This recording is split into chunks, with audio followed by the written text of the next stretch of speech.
খাস কলকাতায় গ্রেফতার উত্তরপ্রদেশের কুখ্যাত গ্যাংস্টার। ধৃতের নাম মোহাম্মদ সোহরাব।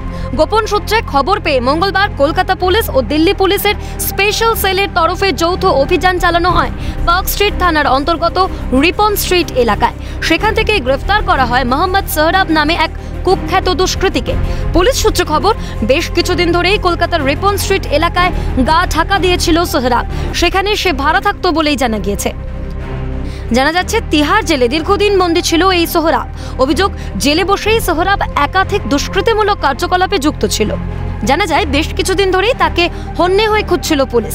মঙ্গলবার এই দুষ্কৃতির খোঁজ পেতেই তাকে গ্রেফতার করে পুলিশ। ইতিমধ্যেই তাকে দফায় দফায় জিজ্ঞাসাবাদ করছেন পুলিশ আধিকারিকরা।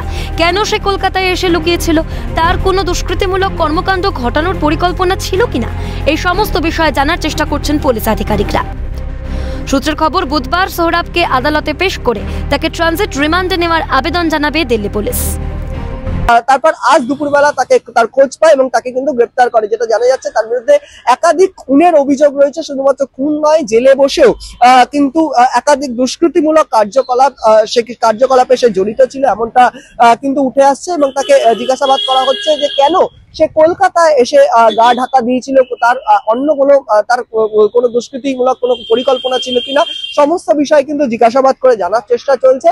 এবং এর পাশাপাশি আগামীকাল তাকে ব্যাংকশাল আদালতে তোলা হবে এবং তারপর ট্রানজিট রিমান্ডে তাকে কিন্তু দিল্লি নিয়ে যাওয়া হবে, এমনটাই কিন্তু জানা যাচ্ছে।